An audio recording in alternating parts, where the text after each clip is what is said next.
What is up, you guys? How- Welcome to the Explain It podcast. We are your hosts. I'm Stephen Hunt, I'm Ingryd Hernandez. and welcome to the show. Thank you so much for joining us. Yeah. So we are relaunching this podcast. Yeah, we are. My previous amazing co-host, Caroline Kane, is on a whirlwind adventure through the United States right now. How exciting for her. I know. I'm so excited. I love watching her and Marlon and Linda and like just getting to know so much of like these investor communities and seeing like how they can support each other. Yeah.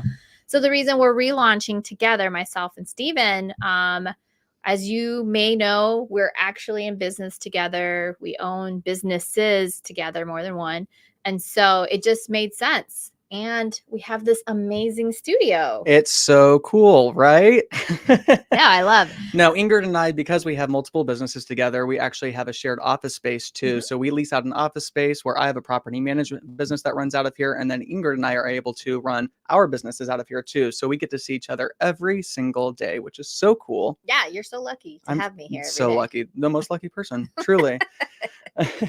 So because of that, it seemed like a natural evolution to have us do this podcast together. Of course, I love Caroline, still a really great friend of mine. We want her to do well. Please go watch her and Michael Frankie on Thursdays where they do the podcast where a lot of pre-foreclosures and door knocking and those things are not necessarily what we're focused on. Yeah. And so what us being primarily fix and flippers. And as many of you may know, Stephen has a property management company. And a lot of businesses we're trying to stabilize that are not necessarily in that lead generation space, like what Caroline's focusing, for example. Again, it just was a natural evolution. Lots of love everywhere. Oh, yeah. But she's living the dream. She's out there traveling. She's doing all the cool things. Major FOMO. I have to be stuck in here with you every single day. Yeah. Instead of traveling the world. Yeah. Totally. But if you guys are out there, please let us know where you're joining us from. I see our good friend Andrew, SubTo Drew, out in the universe. Let's go. We're going to go see him. Andrew? Yeah, in like a week and a half. Like it's coming up real soon. We're going to Houston. We're doing HostCon. My property management partner is going out there with me and Ingrid is joining us now because Ingrid was originally not going to HostCon, but now she is. Yeah, all my friends are going. I don't want to have FOMO again. We will be staying at an Airbnb out there. So look for more information as we talk about the meetup that will be on the 28th. Yeah. That Wednesday night. So it's a free meetup. People will be able to join. Come check us out. We'll talk about our experiences, meet some of your Houston leaders out there like Chai and Prakash and SubTo Drew, who is in the comments. So we would love to meet you since we're from Arizona and we go down where the Cowboys are in H-Town. Come on. So anyway, yeah, what are we going to talk about today, Stephen? Today we are talking about how to get into fix and flipping, which is so exciting because this is right up our alley. This is what we do legitimately for a living for the majority of our active income, both Ingrid and I, and we partner up on every single flip now. We both did flips on our own. We dabbled on doing one together. We call it the dating period, right? And then after both of us having multiple different partners, we kind of came back to each other and said, I love you. Yeah. Let's seal this 100%. Deal. Let's start doing deals together. Let's do this again. Yeah. And it's really, really nice. And I always recommend everybody have a partner when it comes to fix and flips. Yes, you can do it by yourself. It does get lonely when you do it by yourself, but also there's so much less stress when you have a partner that you can rely on, right? Ingrid is a deal magnet. So I don't have to necessarily look for deals all the time. Doesn't mean deals don't come to me, right? Ingrid is a magnet for finding PML. Doesn't mean I don't bring PML to the table, right? But those are things that I know I can rely on Ingrid for at all times. I've been involved heavily with the project management, the design, making sure we get to the finish line. And then your incredible husband, Mark Hernandez, lists the properties. And he also joins me and he's taking on more of the project management role now too. Yeah. Because we want it to look like something he's proud to be listing on the marketplace, which is so awesome. So it makes this really fluid, awesome partnership. And then cool. Angel, your amazing wife. Oh, yes. She's like the linchpin of our bookkeeping. So she will, where is that $1.55 receipt? Yeah. We need it. I need HUDs right now. Absolutely. No, I love it because you need somebody like that who's going to be organized and keep your bookkeeping easy. Like one of the things that like, I know this sounds goofy, but I remember when I first met the Hunts, they're like, yeah, we filed our IRS income taxes in January. Duh. It's like, wait, what? Yeah. Is it even available I want for that you return. Because we always get a kickback from the government. They always say, No. hey, here's your taxes back. But honestly, the reason you're able to function that way is because you prioritize it as a part of how you guys work. Yeah. So I was like, let's talk about that real quick, because when you're going to do something like fixing and flipping, and we talked about the dating period and seeing if like will people you attract like be the people you want to work with, like go check out Marlon's podcast of what was his Into the Mind? Yep. Into the Into the Mind. The hunts were on there. We had already started working on, like, we already did a flip, whatever. And I knew that I liked them. Like, they were good folks. Me and my husband were like, yeah, I really like the hunts. Now we call it like the H team because our name starts with an H. Yeah. But in that interview, we literally got to know more about how you guys think. Oh. And I was super attracted to how you guys function as a couple. And I was like, oh my gosh, like, let's save people from divorce. Like, if you guys know how they function together, you're like, this is a real team. Oh, and so thank you. I loved it. That's so kind. Yeah, go check that out, because that podcast Please, was so yeah. good. Oh, it's it's one of my favorite podcasts that we've actually done, because Marlon is so good about asking questions, and the questions that he asks and how he digs deeper it's so good, because he picks up on the nuances of your mindset. Yeah. And how are you guys so synced up? Like, he immediately kind of picked up on that. Hey, Mind Over Matter Mastermind. Marlon runs it. Yeah. But yeah, he just picked up on like, hey, you guys are really synced up. Like, can we talk about that? Like, let's not talk about real estate. Like, this is more interesting now at this point. Like, 100%. How are you guys like reading each other's thoughts almost? And yeah, I highly recommend it. Thank you. Yeah. Thank you, Landon. I love that you picked up on our new studio. Thanks, Landon. That's just a natural progression of working together. It just made sense for us to be in the same studio. Yeah, absolutely. I'm sick of sitting in a random room in my house with my phone. So we were like, now that we have an office space, let's do something cool. Yeah. Have something to be proud of. Yeah. For sure. Okay. So people out there, if they're getting started in real estate investing, there's different opportunities for active income, and it all really just depends on what their resource pool looks like, right? So you have wholesaling, you have lending, and then you have fixing and flipping. Like, those are the three obvious active incomes. So we got started with active fixing and flipping income because for me, I just didn't want to always be on that wholesale hamster wheel. How about you? 1,000%. Yeah. No, I always push everybody. There's so many reasons to get into fix and flipping. First and foremost, there's more risk with fixing and flipping, and that's okay. We can talk about that. But it's easier in the sense of there's wholesalers all over the place looking for deals every single day. So if you're a wholesaler, right, you're competing with all of those wholesalers, whereas there's a smaller population of fix and flippers because it takes more work, it's more time, there's more risk involved. But in terms of finding the deals, it can be a little bit easier because you can hone in on a few really solid relationships and be a consistent buyer for somebody. So that way, when you're like, I'm ready for the next project, it's all you got to do is make a few posts and reach out to a few people, you know? Yeah. Yeah. And beyond that, it's also a great content. I mean, you guys eat that stuff up. Yeah, You're HGTV stuff all day. Yeah, right. Like, I just changed the carpet. How's that exciting is that? But yeah, no, for sure. And it's a story. Just like any real estate transaction, everything has its own like thumbprint to it or fingerprint. So that unique story that comes from those scenarios, it's always fun to tell. It really is. Yeah. Yeah. The other side to this too is I think most of us that get into real estate, the idea for us is, okay, I got to make this active income, but ultimately I want to have a rental portfolio because I need to build long-term wealth. And if you are not fixing and flipping, you are holding yourself back so freaking drastically. Most of the houses that I currently hold all ended up being a BRRRR strategy, which is when you buy it, you renovate it, you rent it out, you refinance it, and then you repeat the process. So on all those deals, I was able to get all of my money back out. And that's because I was finding these heavily distressed properties, fixing them up, slapping a tenant in there, and then refinancing those, which is so awesome. So now I have these huge equity spreads. My whole portfolio as a whole, I just did the math on this last night, actually, because I was curious. Okay, of course. Is at 63% LTV. Wow. Meaning that I have only 63% debt across the entire portfolio that I'm currently holding. And that gives you a lot more leverage. It gives you deeper deals. It gives you the ability to cash flow a little bit better too. So I think you're holding yourself back if you're not getting into the fix and flip game. Yeah. And then as you continue to grow that knowledge base, your opportunities of what you see available to you on a property, it's crazy. It's crazy. I have one in Mesa right now that just finished up. You've been there.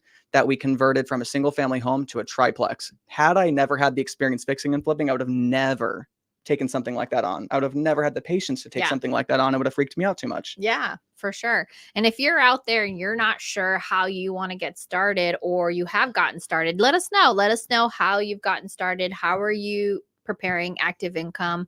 One of the huge reasons I got started in fixing and flipping is because I finally decided to sit down and actually do the math on buying properties and cash flowing them. Yes. Right. Yes. And because I recall starting the mentorship in SubTo and thinking, I just need 10 properties to cash flow $200 to $300 each. And that's enough for me to at least hold on to that, move on to the next great thing that's going to bring me income.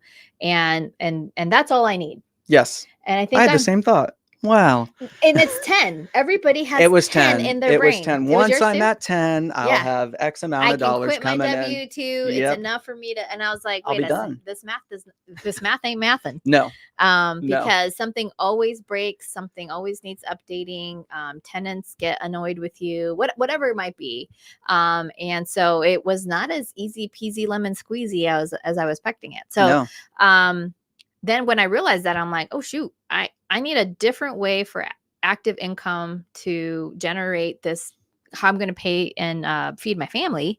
And then I was like, well, duh, fixing and flipping. That was, for me, was way more natural. Yeah. So here's the other really cool thing with fixing and flipping too. And I know we keep talking about the benefits of fixing and flipping, and we'll get into more of the details of fixing and flipping. But the other cool thing is you can have this be a side hustle all day long. If you build up the right team around you and have the right kind of contractors around you, and you build trust with those individuals, you always have to keep checking in and all those types of things. However, how many hours a week would you say goes into the actual project itself that we have to go to in order to make that money? I would say 10 hours max a week go into that. So that frees up our time to go make money in other areas. And then we can check in with our team that's running the flips, right? Our project manager and the crew members to see what's going on. Yeah. Right. And they keep us updated in what's going on. So that's awesome, because if you're wholesaling, as many of you may know that are into wholesaling, it's a grind. You are cold calling every single day, and you're trying to find the needle in the haystack. But fixing and flipping, it's kind of just having the patience to make sure that you know that those big rips are going to come in, and that they're going to be 2 to 3 months out after you buy property, but you have the opportunity in between that time frame to be working on so many other things too. Yeah, definitely. And that diversifies your risk too, because I mean, we've had scenarios where we literally we underwrote to what we needed to buy it at, and we bought it really deep to what we thought we were going to sell it at, and we sold it 10,000 over. I'm thinking about that, Dav.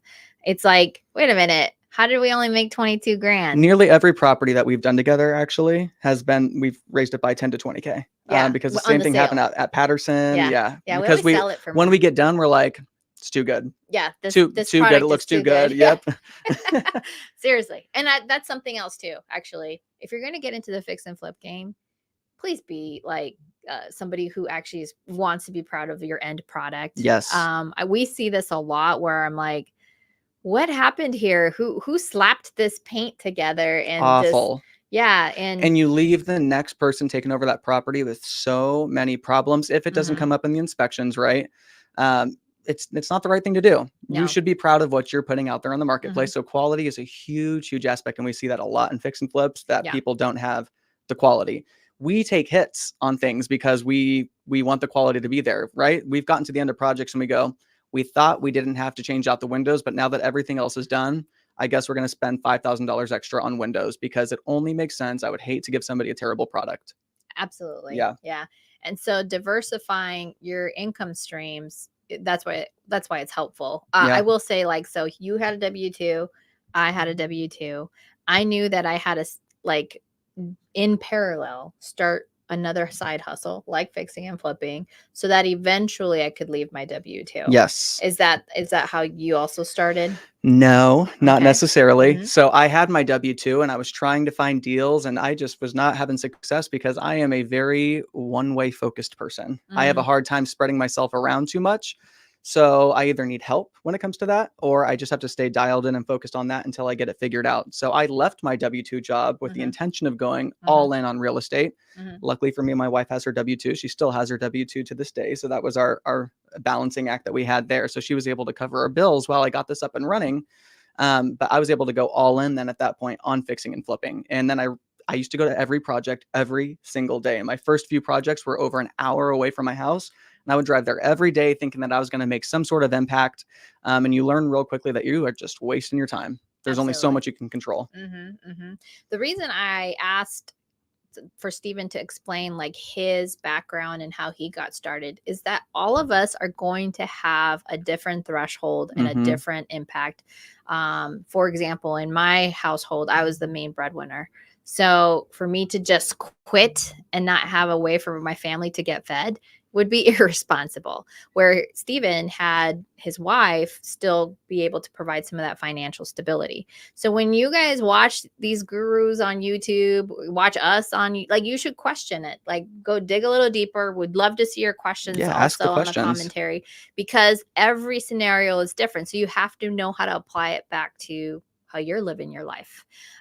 Somebody did have a question for you, Refwo. Hopefully I'm saying that correctly. How are you able to cash flow on those borrowers with today's rates? I mean, or do you leave more in the deal? What's happening? I have not had to leave more in the deal, luckily, on any of these deals. So that's been nice. Now, after they start cash flowing, yes, money goes into the deal because not every single property gets filled right away. Not every property was perfectly fixed up. You still have issues that come up and arise. But I just underwrite these to make sure that I'm getting them as deep as I need to get them in order for that to work. And if that works out for the seller, I always ask the seller first and foremost if what their number is, what they're looking to get out of it. And if it makes sense for me, it makes sense for me. Yeah. It's not every single deal. It's difficult, especially right now, to find a bird deal. But that's why you get creative. So earlier in this podcast, I mentioned that I have a property that I am converting to a triplex. That property I got for $150,000 in the state of Arizona, and the area that it's in Mesa. That's ridiculous. Like, that just does not really exist. It was so deep and it needed about, I'd say, anywhere from $80,000 to $100,000 worth of work. It was a heavy rehab. Now, if I put all of that in there, the ARV was $500,000. So let's think about that, right? I'd be all in around 250, right? ARV's 500. That's 50% LTV. My cash flow would have been $150 a month for the rental rates in that area. So bringing it back to fix and flipping, right? How did I overcome that? Well, I increased my budget by another, I'd say $50,000 to $60,000 on what I was spending. And I converted the garage. And then there was a warehouse in the back that I converted to another unit. Now that property is going to net cash flow, $3,500 a month. That's fantastic. And that comes from just knowing how to fix and flip. And think about how much value I added to that property too. My ARV is no longer 500. My ARV is going to be somewhere between 750 to 800. Yeah. And you're in essence creating these multifamily properties on your own without actually having to go and find these very expensive multifamilies. They're very expensive right now. It's so hard. Yeah. I'm like, nothing. I'm like, what do I have to put down? 40% for this to cash flow a little bit? Yeah. Heck no, not playing that game. We're not that level yet. I would say a quick tip. So if you're out there, if you're finding properties, especially in the state of Arizona, so I can't speak for everywhere in the United States, and you have lots that are 7,000 or 8,000 square feet big or higher, and your living quarters, so like the actual single family home is like around 2,000 square feet or less, that is a primo indication that you might be able to do something like Stephen did. Yes, absolutely. And there's a bunch of tricks and stuff that we can get into. And it's probably going to be more of a 2-3 part thing. We'll talk about fix and flips a lot because that's a lot of what we do. But there's so many ways around that. So if you can build an ADU or a warehouse hack or anything like that into the back of that backyard, we have a friend that did one. It's 400 square feet. It cost him $55,000 all in to build that 400 square foot unit in the back. And he cash flows $3,000 a month because he just uses it as a short-term rental. That nightly rate is so low that it's never not booked out. Yeah. And people love it. Yeah. That's fantastic. And again, this is because we're around the right people doing different things like this, and then they teach us. I'm like, Yeah. can I please borrow your plans? Yes. I mean, 55 grand, that sounds good to me. Cool. That's one of the first things I will say too, going into how to get started in fix and flipping is networking with people that are fix and flipping, finding your local real estate meetups, joining communities on Facebook, finding people that are actively doing these things, following them on Instagram, reaching out to them on Instagram, seeing how you can provide value to their life. Most fix and flippers are highly disorganized people. They need help. They could totally use somebody to help them out with checking on a project or whatever it might be.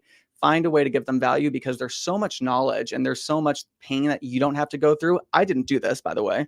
I went into my first fix and flip without any experience on construction, hardly knew how to change a light bulb myself, right? Still doesn't. And I have exactly. Yeah. You should see the curtain rod behind me. But I had no idea how any of this worked. I didn't know if I was getting ripped off from the contractor. I didn't know how fast the contractor was supposed to move. I didn't know anything about anything when it came to it. Had I had friends and resources within the industry at that time that I had built relationships with, I probably would have done a lot better on that deal than what I actually did. Yeah, totally.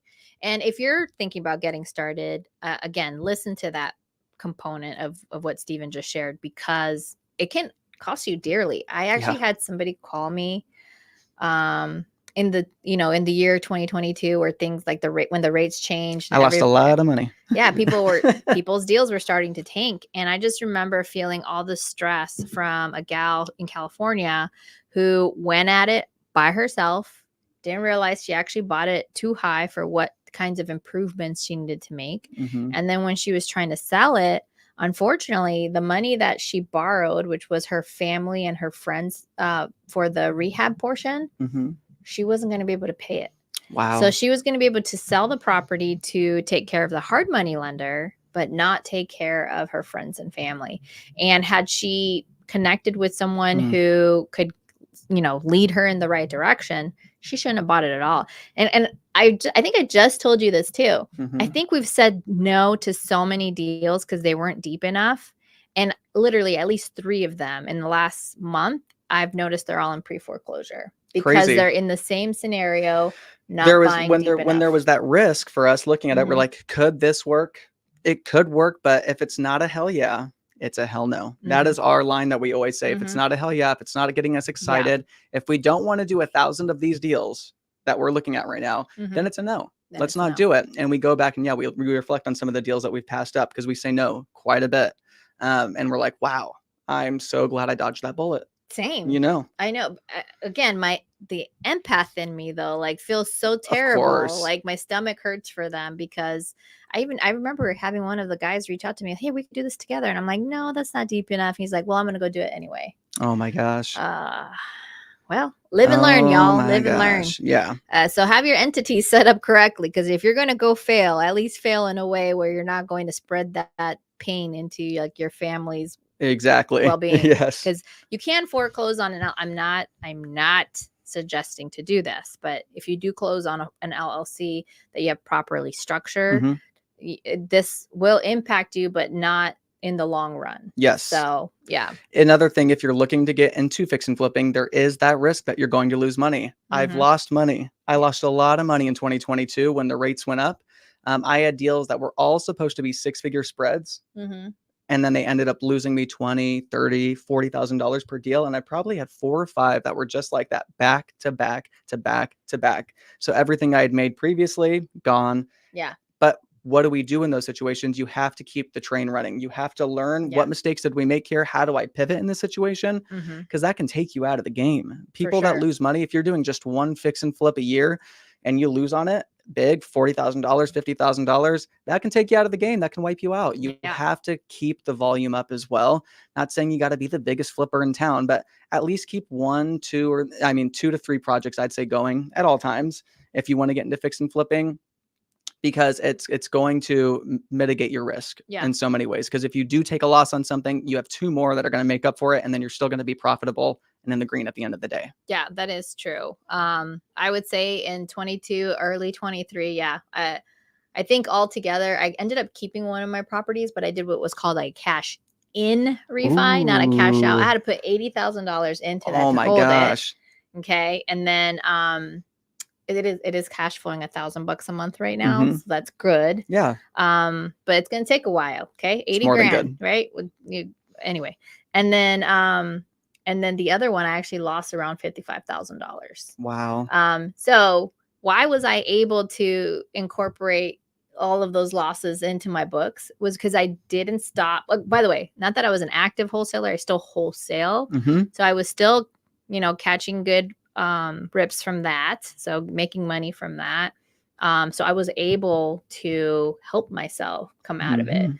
So one of the greatest, and so simple, one of the greatest advice that Pace has ever said was don't catch one-itis. And the best way for you to deal with the loss is to go make more money. Absolutely. I think if you keep on that go make more money Yes. train, more money. Money doesn't solve all the problems, but it solves like 95% of them. Oh yeah. So. Oh yeah. Mhm. And find ways that you enjoy to make money as well. I don't love to wholesale. I'd rather fix and flip because there's other things that I would like to be focusing on. I want to grow a property management business. Ingrid and I have our own acquisition business as well that we're growing out, and I want those things to flourish. So I agree with you. Yeah, 1,000%. Sure. All right, guys. Well, we are at the half-hour mark or close to it. So if you guys are catching value from this episode on how to get started in fixing and flipping, please make sure that you're sharing this episode. Let your friends and family know, like, hey, come through, watch the live while we're on here still for the next 30 minutes and ask your questions in the commentary. We're happy. We're very, very happy to help. Because, I get folks asking me all the time, like, hey, can I ask you a question or can I pick your brain? Oh, this is love it. Picking brain hour. So let's do yes. it. Yeah. We sure. fill our schedules. We pack our schedules. So don't hit us up saying, hey, can I take you out to coffee? Ask us here. Come here. Join us on the live. Yeah. Let us bring you up on the screen. Thank you for being here with us. I appreciate that. Thanks, MK. And MK is happy to be here with us. Oh, awesome. All right. So just to recap the first half hour is, hey, get in the right groups, have the right mindset, understand your numbers. So what's going to get you from an active income perspective? Because what we said was like you had your wife to help you. I didn't. So I kind of had to do it in parallel. So understand your financial landscape so that you know what you need in order to transition into something like this full time. But while you're building it, right? And so then now what would be the next step? What do you think? I would say next step wise, so you get involved in the community, you start finding contractors, you start finding deals, start understanding what it's going to take to actually fix and flip this. Big U. Yes. Understand what it's going to take. I'll tell you from my experience what I did wrong. I made all the properties exactly how I wanted them to look. And they were stunning. Beautiful properties. We listed a couple of those. So yeah. They were beautiful. I lost money on all of those. Not because of us. No.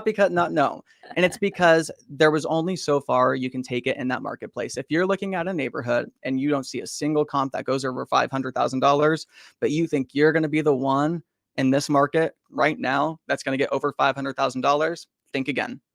Bring down the expectations, be realistic with yourself. You'd rather be conservative and expect that you're not going to get the highest comp. I don't even take the highest comp into consideration. No. So be conservative with your numbers in that sense and look at what everything else it looks like that's selling within the neighborhood. Don't make it the way that you want to live in it because you're not going to be the one living in it. Make it to what the standard of that actual neighborhood is. I have really brought it back. So now my new mindset on this is what's the least amount I can do without being cheap?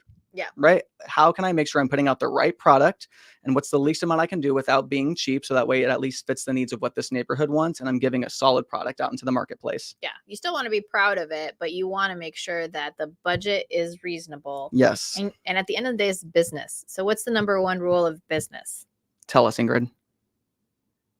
Stay profitable. You never lose money by taking a profit, guys. Ingrid sold a house, what was it, like 2 months ago, Rimrock, right? And she's like, oh, I only made, because it sat on the market for a while. This happens with fix and flips, right? And she's like, we only netted like $2,500, I think, right? Yeah, something like that. And I was like, you never lose money by taking a profit. That's a hell of a lot better than losing $55,000, right? So absolutely. Yeah. And it was a good lesson learned where know your buy box. So what you heard Steven say is, now coming into the second half, underwrite. So understand underwriting. Underwriting is not just math, but understanding the level of fixing and flipping and improvements that you want to make. Yes. And then and then second to that, like understand like oh, I lost my train of thought of that. That's okay. I'll go on to the improvements. There are different things you can get. So here's the cool thing, right?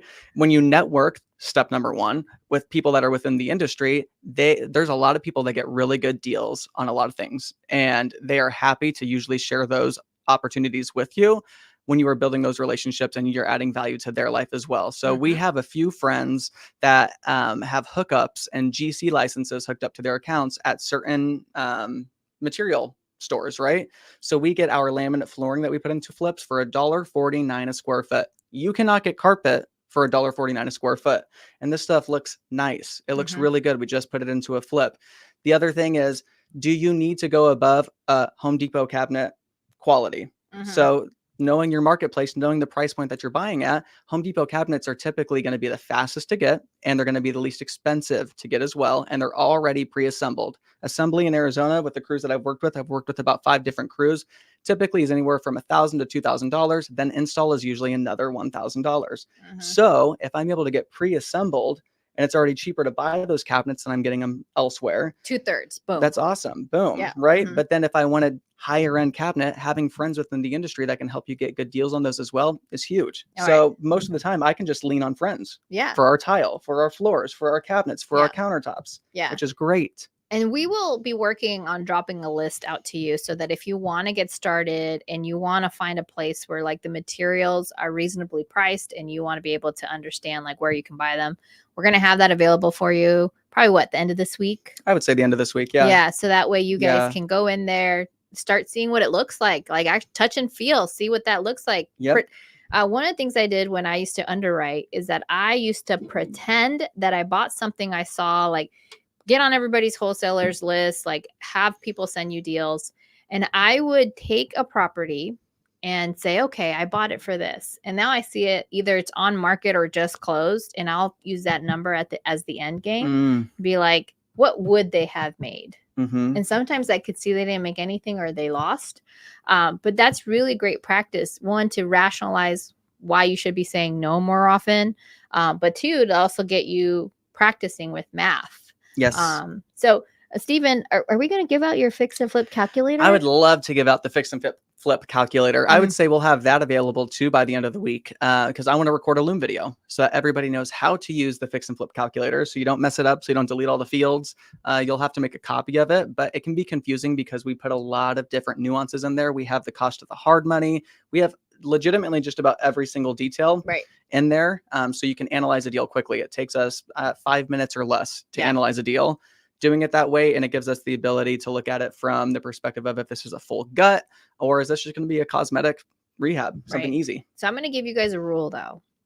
When you get this calculator, you are not allowed to buy your first fix and flip until you have underwritten at least 30 deals. Yes. And the way that I used to do it, because remember I had a W-2, I was trying to start a business, whatever.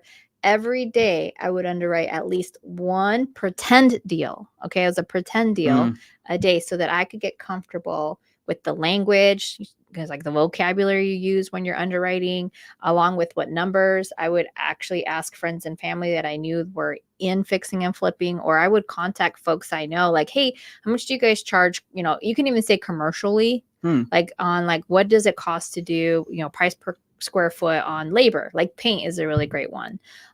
So that way you can get accustomed to what do things cost. And what do you say right now is the like the average cost per square foot on a normal run-of-the-mill fix and flip? So it depends. So most fix and flips that we end up taking on end up being a relatively, I'm not going to say down to the studs, but relatively a gut job, right? You're getting almost all new everything for the most part. So I would say anywhere from $55 to $60 a square foot is a good way to do that. That's going to get you a full gut for the most part with some light exterior work and some very light landscaping. So if your landscaping looks like crap, you need to call landscapers and figure out what that budget looks like, because landscaping costs money, a lot of money. I just had a landscape job. It was all rocking. It was a large lot, right? But for the cleanup and just the rock itself and a little bit of pavers, It was $12,000 Is for this that. 9th Ave? This is not Ninth Ave. Ninth Ave was $5,000, Okay, which I was thought actually a it good was price. $5,000. Yeah. Yes, this is for that one that I'm converting to a triplex. Oh, And yeah, I yeah. just tried to Oh, keep it as gosh. basic as possible. But That Ninth lot Ave, is huge, massive. though. Yeah, so 12 grand kind of feels like a good price too, though. It does, but when you're not expecting it, right? Oh, yeah. It can. You're So like, wait, I'm it's doing just a little bit of stuff. Like I'm not yeah. doing too much. I'm not making this look beautiful. I didn't Mhm. add extra plants. Like I didn't give it anything Mhm. special. And 12 Mhm. grand, Yeah. crazy. We Yeah. did the same thing with Ninth Ave. It was a much smaller lot, but that was $5,000 just for Yeah. the rocks because you Yeah. have to buy the rock and then you have the labor that goes along with it. And this isn't easy work, No. right? So Mm-mm. I would say $60, $55 to $60 a square foot is going to get you that full gut with the light exterior job there. If it's above that, if it's truly like all new, absolutely everything in the exterior needs a whole overhaul too, you definitely should be talking with your GCs and Yeah. you should have a strong plan of what everything's going to look like because Yeah.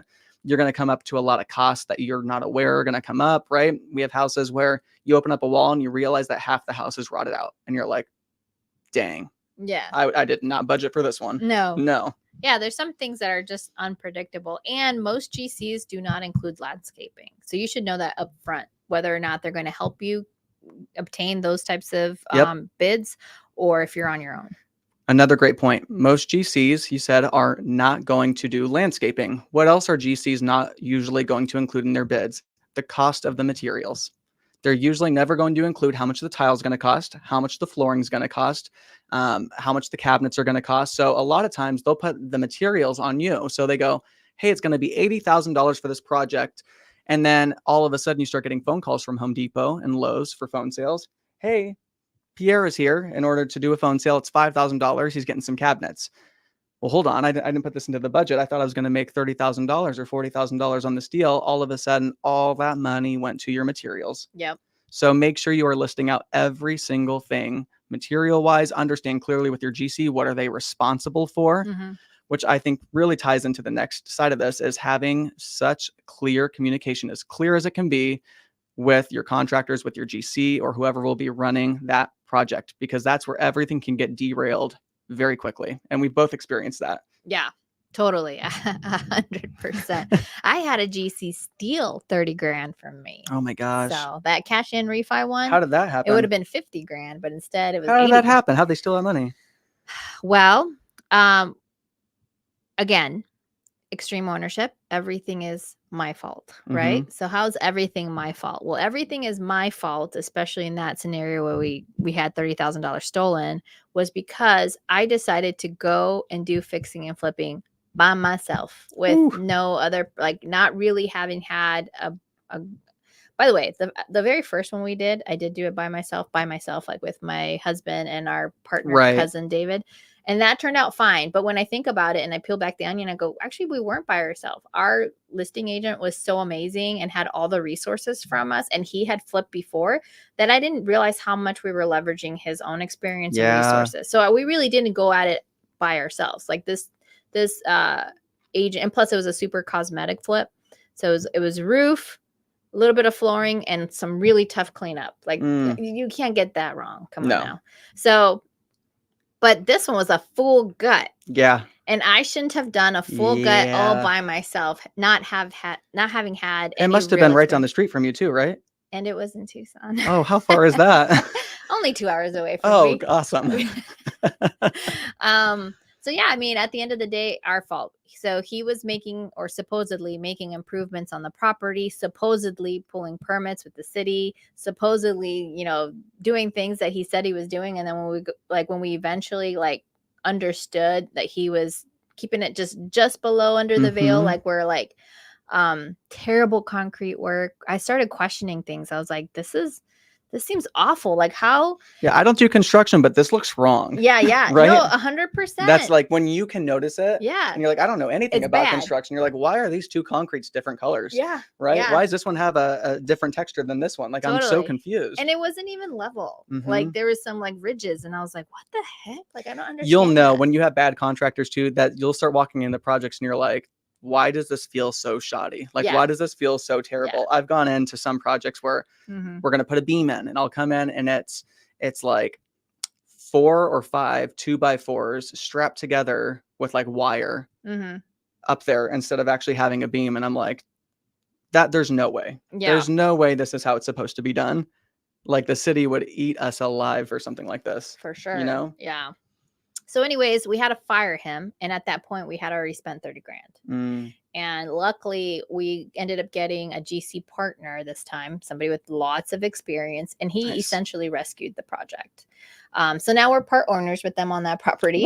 But that was way better than just continuing to throw money out the window. Absolutely. So, and sometimes you have to pivot. You Yep. know, I've fired GCs and contractors on the job because timeframes aren't being met, the costs aren't being communicated clearly. Yeah. And you have to pivot, and sometimes you will lose money. That's part of the risk of it. That's why you keep the ball rolling. That's why you keep getting more and more fix and flips. Each fix and flip adds to your experience. Yeah. Right. And as you continue to build those relationships with your crews that you're working with, and you start to build that trust up, it becomes more and more clear, and it becomes easier and easier and easier, where it does feel like you almost have a hands-off experience on a lot of things. And you're just getting updates on, hey, we didn't expect this to come up. Hey, could you order these materials? Hey, could you? And it becomes this thing where you can do it from afar almost. You can almost virtually flip a house if you have the in right that partners. way. Correct. So I want to bring it back though, because I get a lot of questions of like, and I would love for you guys to comment on why you are fixing and flipping or why you're avoiding fixing and flipping. I would love to know what you guys think out there.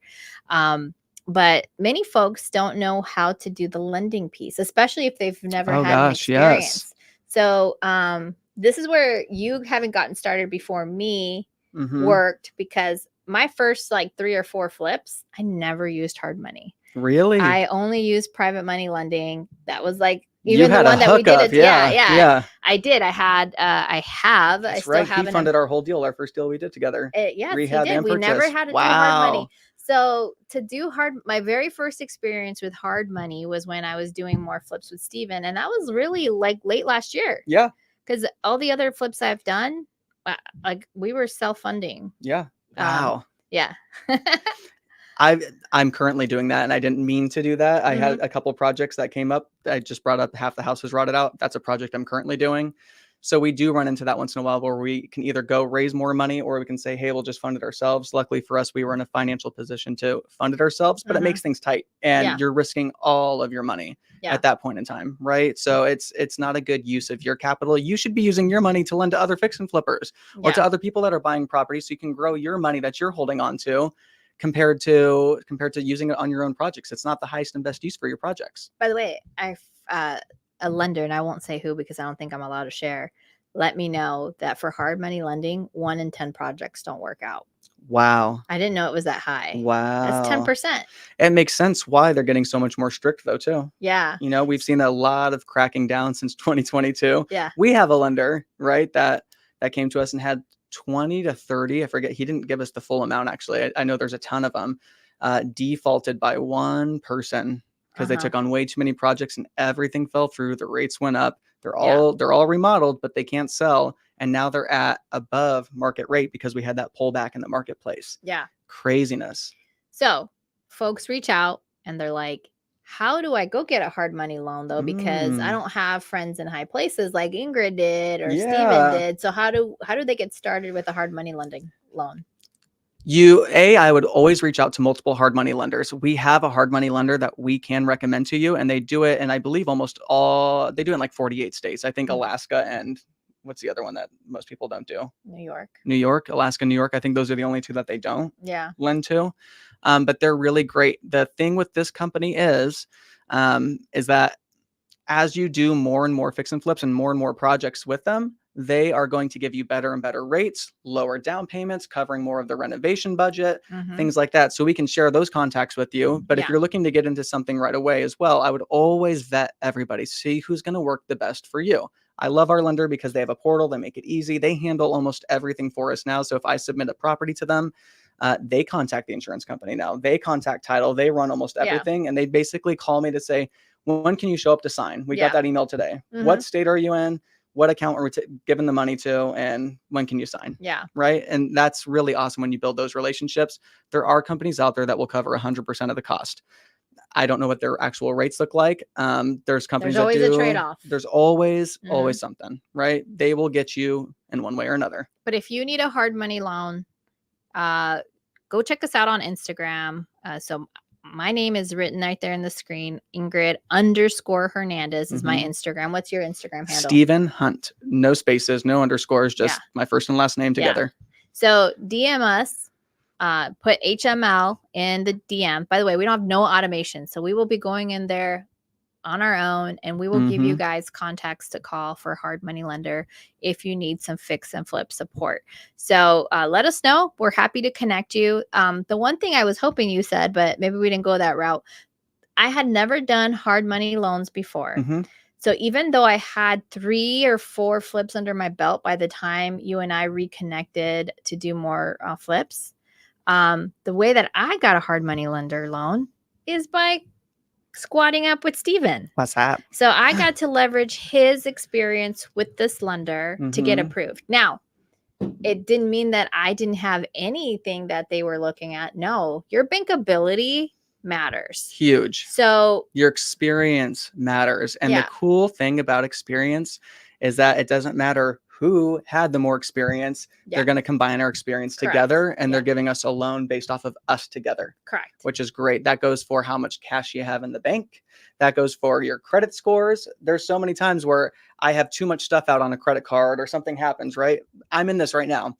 My credit score went from like a 780 from a certain situation that I got into to like a 630. And that's the lowest it's ever been. And I was like, crap, this sucks. This sucks. So they go, hey, we're just going to use your wife as the credit.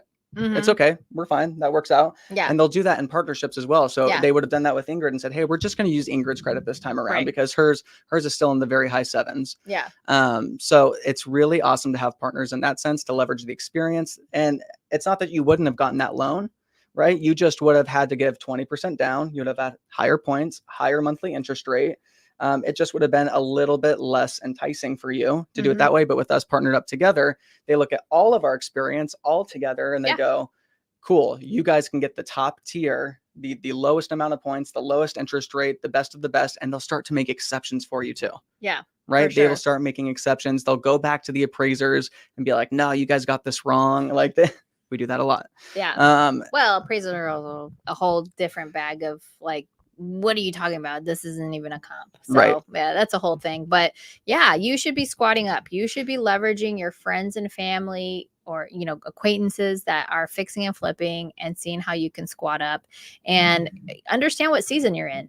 Are you in the season of earning or are you in the season of learning? I remember when I became an agent, like my first 4 deals, like the most I made was like 40 or 30% of my splits. I can't even tell you how much money I made. It was barely anything. But because I was in a season of learning where my mentor, he took on like the biggest cut of my commissions. And I would say it's the same thing when you're starting anything new where it's income generating, like fixing and flipping, or if you're wholesaling and you're joining a team, that's the cost of learning. It's like like, you know, going to university, I went to ASU, go Devils. Hey, that money isn't paying me much, but I sure dang paid it. Yeah. So like I would rather much learn on the job or learn on a deal with a partner. Oh yeah. 2022. I forget how much it was specifically that I did lose from some of those. That was me learning. That was your cost. That's what I had to pay to get educated in the space, right? Still cheaper than going to ASU. Yeah. But I probably could have avoided a lot of that pain and a lot of that money being lost had I partnered up with somebody and just would have split the profits. And they could have said, hey, now's not the time to be buying in Sun City West. Hey, now's not the time to be doing X, Y, and Z. Right. A lot of us got caught. The most experienced of people got caught. That's why I felt better. Yeah. Because I was like, what the heck? Like I underwrote this so well. Like why would I have gotten it so wrong? And then you realize there's sometimes economic events that are just going to be beyond out of your control. We didn't think that points like they were like, hey, we're going to raise rates. Unprecedented. I was like, they'll raise them.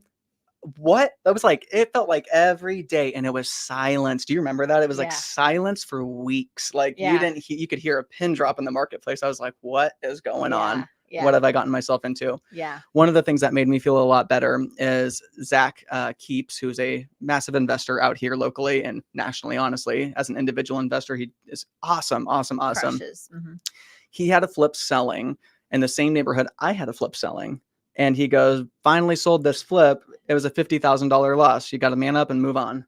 And I took a $40,000 loss on that property. And I was like, oh gosh, thank goodness. Okay, I'm not the only one. Yeah, you know what I mean? It was yeah. like it didn't make it hurt less in the sense of how much money we lost, but also it's like, oh, No, cool. but it Things does happen. it reconciles your mindset. I Yes. struggled losing and thinking like, am I even supposed to be doing this? Have I gone the wrong direction? Right. And and I think of things now. It's like, man, I think of real estate every single day. Real Yeah. estate or like creating business, Yeah. processes and like how. Or your husband. Yep.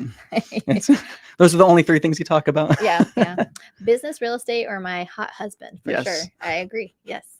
So it is what it is. And so like I thank God. Actually, he was a huge reason why I was able to move on. Like he was so kind to me during that experience and was like, we should both be shouldering this burden. Totally. And so, talk about your business partner, your husband or your wife, whoever you choose, who's going to be your forever spouse.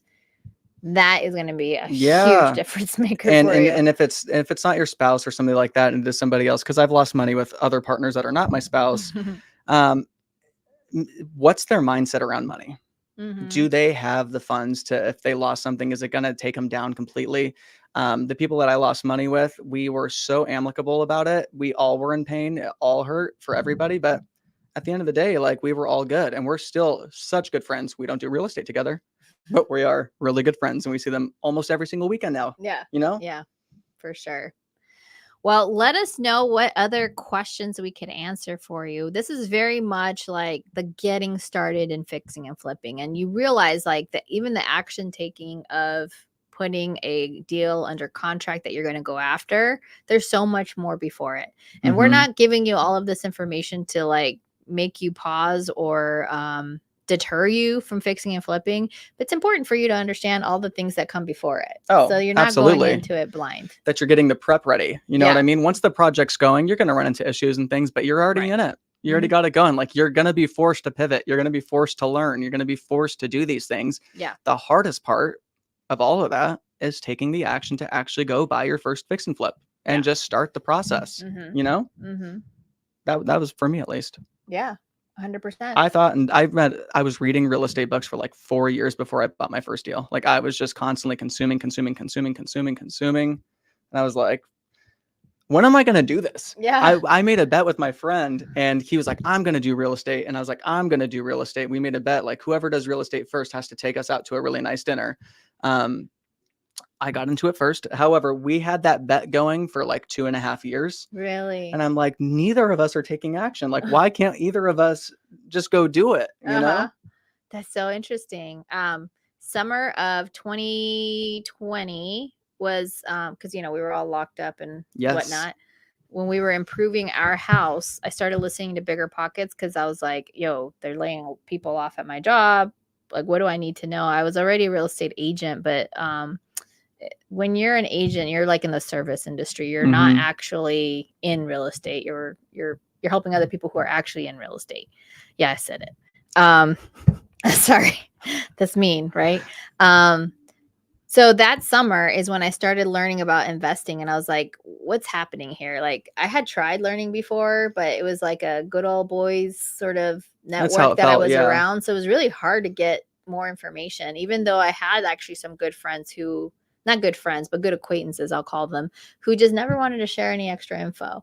So that summer I got with Bigger Pockets. It wasn't enough information with their podcast though. And then YouTube, funny enough, I actually found Jerry Norton first. Oh, wow. And then Jerry Norton, he's fantastic. He's amazing. And then Jerry Norton led me to Pace. And then from Pace, I joined. So it took me 6 months or 7 to join a mentorship, and then another 8 months to actually get my first deal under contract. If I'm like talking about like the beginning to end timeline. Yeah. Yeah.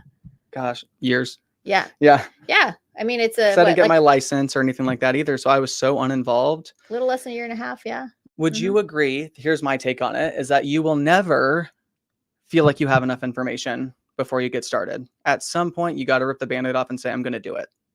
Yes. That was it for me, at least. I was like, when that first deal that I was like, I think this is it. I think this is the one. I really considered wholesaling that, even though I had no idea how wholesaling worked at the time either.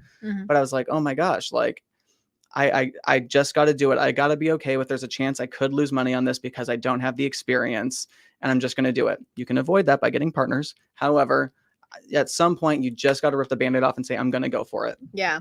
I think one thing we should do for the audience, and let us know if you want to hear about this, is how do we set up their two first entities so that going forward, if they lose, they don't lose at all. Yeah. Yeah. So the way that we have our entities set up is that we have, first and foremost, we have a trust. And that trust owns a holding company, and it's an active holding company. There's a difference between active income and passive income. Active income could be your W-2. It can be the fix and flips, wholesales. You have a HVAC business, wherever the money's coming in, but you work to get that money. That is active income. Passive income is real estate, right? When you have a rental. So rental property pays you every single month, or you're lending out money and that's paying you every single month. You're not working for that money. That money is working for you. That's technically passive. So we have a holding company for active income. And then underneath that holding company, we have LLCs that we do the fix and flips through. So if we had to, you could bankrupt one of those LLCs, and it's not going to ruin everything because it's going to trickle its way back up to the different companies. And I would say you don't even have to have the trust piece. Now, what he just explained to you is the most ideal scenario. But if you have a holding LLC, whether or not you're ready to declare it be the active or the non-active holding LLC, but I would say the first two entities to start with is your holding LLC and your active LLC that'll be below it. That's it. Like, just start with those two things. That's like what, $600-700 to have those two things done. Make sure that when you're setting them up, you're using a registered agent, so that way you shouldn't be filing paperwork. You shouldn't be the one whose information showing up. Make sure it's anonymized so that you're better Anonymized. I like that. Yeah. Anonymity. So that you're better managing like how easily people can find you. Like my holding LLC is opened in Wyoming. How about yours? Mine's the same way. Okay. Yeah, because there's no corporate tax in Wyoming. So there's Wyoming, Delaware, or Nevada who can help. You should be setting that holding company under, and then your active LLC will likely have to have what we call Nexus. And so Nexus for us is here in Arizona. This is where we actively do business. Yes. Yep. Wherever you're doing the business is where you want to have those LLCs. So even if you're doing flips in other states, and because I have friends that do that, they do virtual flipping, and that might be a little bit more advanced. But they do the LLCs in those specific states. So they're doing flips here and in Arizona and Ohio, right? So they'll have an LLC here and in Ohio. I actually have one LLC that ended up doing business here and Texas. So it's registered in both. Oh, wow. And I learned like you have to register as a foreign entity. I'm like, foreign? So weird. Wow. It's all the United States of America, but they're like, nope, it's foreign to the state of Texas. Or like our own countries. Yeah. You know? Yeah, for sure. Anyways, we are not lawyers. We have amazing folks that we can bring on board. If there's any guests that you would like for us to kind of reach out to and have them on, we will definitely reach out. Let us know. Yeah. But this is how we've done it. How you choose to do it, totally on your own. Yeah, absolutely. I used to set up LLCs on my own. I pay a little bit extra to have somebody else do it now. They're looking over everything. Always double check their work. It's just the way it goes for anything you do in real estate. Double check title, double check the people setting up your entities, double check the contractors, double check work. But knowing that somebody else is setting it up is going to give you the anonymity. Yeah. That's the biggest piece to it right there, because you don't want, especially as you build out a rental portfolio, if somebody slips and falls and they want to sue you, you don't want them coming through and trying to knock out every single entity that you own and take every dime that you have. You want them to just target that one thing only, and that way you squash it. That's right. And we got Rosie in the comments. She's looking forward to learning more what's about up, the corporate Rosie? Structure, so we're excited. Well, if you guys got a lot of value from this episode, please make sure you're liking and you're subscribing. My channel, Ingryd Hernandez on YouTube, or Steven Hunt. Steven Hunt, STEVEN HUNT.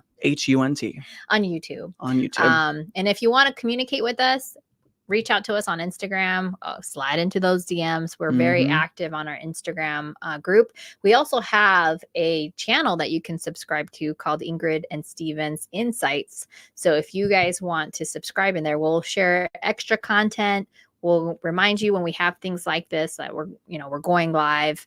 And then you can personally communicate to us in more of a group-like setting. Yeah, we'll do some more behind the scenes. You'll get to meet our project manager, people that are helping us truly scale out our operation and really giving more of our time back to ourselves so that we can go take on other things. Yeah. Other ventures. And ways maybe that even you can do deals with us. So Yeah. we'll continue to elaborate that. Give us the topics you'd love to hear about. And again, we'll catch you next week, Wednesday, at what time, Stephen? 1 o'clock Pacific time, Arizona time. Yeah. We'll say Arizona because sometimes we're Pacific, Sometimes we're mountain. Yep. And not because we changed it, because we're still being ruled by ridiculous rules. Yes. Yeah. Anyway, thank you guys so much. We really appreciate you joining us and taking the time to be here with us. We hope to continue to bring you value, and we appreciate you. Catch you next week. See you guys.